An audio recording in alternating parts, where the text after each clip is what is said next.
Hello and welcome to another video of Altering a Book. In case you're new here, my name is Agnes de Bezenac and I'm from France. I'm an artist and creative, and I'm having so much fun with this little mini series of altering a ringed notebook. So if you'd like to come and join me, then you can get your art supplies, you can get whatever book you have on hand or that you'd like to alter, and let's get started. I have my little tray of white stuff, white papers. I have my tray of darker papers, so blacks and browns and old papers. And I have a tray of stickers. So these are all types of stickers and from different things that I've collected. And I've limited myself to using those 3 trays. So maybe we'll do both at once, because now you got the hang of it, doing 2 separately. All right, so I first decide what I want to cover. So here for sure, because I want space to journal and I don't need this text. So I decide on what to cover it with. Let me check out my scraps, the sizes of paper that I have. I like to use lines because it's so much easier to journal with. But sometimes it's also okay to do a blank page. So I measure where I need it. I just do a quick fold because this is a large piece of paper. And I'll cut it right away. If you had some pretty scissors, pattern scissors to cut it out with, that would be beautiful, of course. I have some, but again, I'm limiting my supplies to just the essentials. Here, you could even make it rounded corners, or I don't know, we'll just see what happens. I do like this text, so when I like the text and I want to keep it, I just trace the part I want to cut out. It will never be totally exact because I can't see through it, but I can at least try. It's definitely not perfect. And while I'm at it, since we're doing both pages together, I can also see what I would like to cover from here. So this is so beautiful in itself, but I'm thinking I would like little places to journal. Again, you know me and my little short spurts of journaling. So I will embrace that with my short empty spaces. And maybe I might cover some others too with different papers.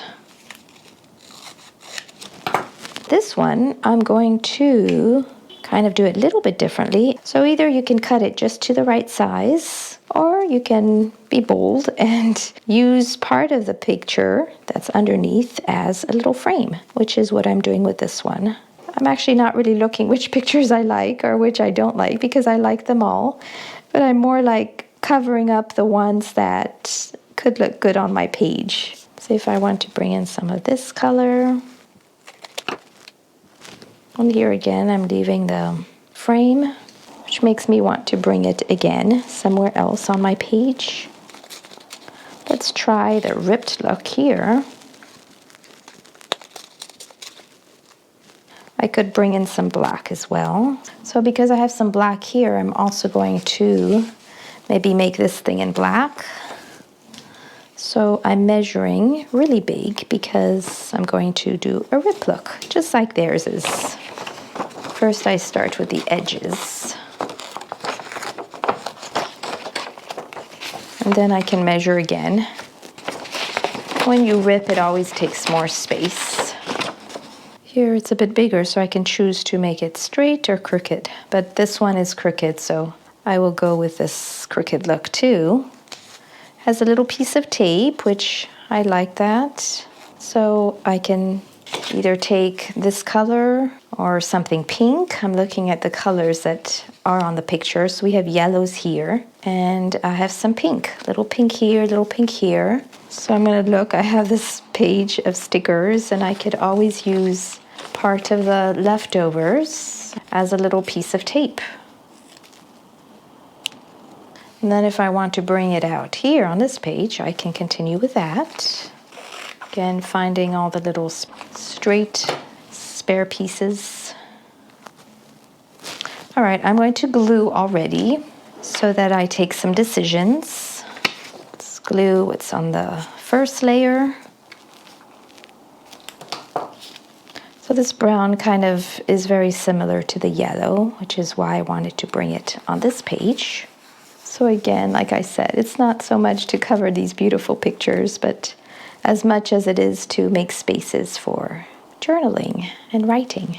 So I'm still thinking what to use this journal for. I love places just to write, and mainly, actually, I really like writing quotes. So maybe this could be my little quotes journal. I don't know.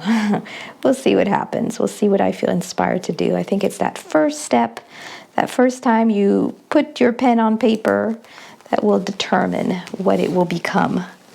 And that's the scariest thing. That's the scariest part. But it's that first step that helps us get to the rest. I have a little leftover flour. Okay, now here comes the fun part. So for decorating a page like this that's already very full, I try to see how I could make it in a simple way. So I'm going to go through my stickers, see if there's any colors that kind of are similar that could fit without clashing and without bringing out too much. Actually, once in a while I do keep even cutouts with my stickers, and actually that could be an idea. Even little words like this. All right, let's see. I like this. It has yellow borders, or I have some little cutouts. If I wanted to bring the pink, I could use this birdie. Let's try it. Doesn't hurt to cut it out and to try something. That's what I love about cutouts. Sometimes I make my own. I print them out and I cut them out, but it's easier than stickers because you get to move them around, try it out in different ways. Whereas the sticker, once it's on, it's on. But then again, you don't have to use glue, so that's a pro. I do like this butterfly too. That looks like we may go with the black and white look. So I'm showing you here really how you can incorporate what you have at home, your supplies. You don't need to go to the shop for anything big or fancy. I'm just doing with leftovers and I'm making it work. So I'm going to continue with the black and white look and just maybe make this a straight line. Bring it here so that that's a way to connect the two pages together. Another idea, what you could do is if you wanted to cover something and instead of leaving space for journaling, you could also have a quote. So I did write a little quote and maybe I'll glue it here. Actually, it's a great idea for these really filled up pages if you want to fill it up with something meaningful and personal to you. I'm doing that especially because this is a personal journal. Actually, another little reason I'm doing this is there was a little bit of text peeking out there. So stickers and little pictures are a great way to cover up little mistakes or little crooked spaces. All right, we'll leave it at that. And let's get on to some doodling. So I'm going to highlight this little quote so that I can actually see it and be reminded of it. That way it shows it's something I put in case you need a bigger marker.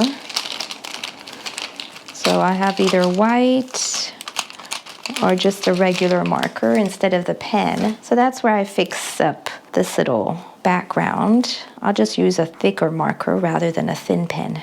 Since my paper was a little bit small, this one again as well. And at the same time, it brings more contrast. And for the rest, you decide if you want a line, thick line, or thin lines. So by now, you know that I start with lines.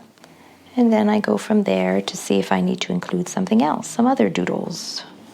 Here, I'm doing a little bit wobbly lines just to break out of the straight lines. I think our page is already so full of stuff, so doesn't hurt to fill it up some more. See if I can incorporate white into this one. Don't see it much. That's when the thicker white marker comes in handy. This is also great if you want to fix up a few mistakes. All right, I don't think I'm going to do any more doodles because it's already very full enough. But I hope that you enjoyed this page, doing this with me. I hope that it will spark a little joy, inspiration to try this out on your own with an old book or with an unused book. I'm going to try out next time maybe using one of my kids' books, my kids' old books, a book that I love but that I don't use, they don't use anymore, but I just want to keep it as a little memory and souvenir of something that we used to read together. And a few pages I could incorporate some fun facts about my kids or even some little notes to my kids. So that's a little idea and something that I'm looking forward to. Hope you treat yourself to a little time of creativity and fun, and see you in the next video.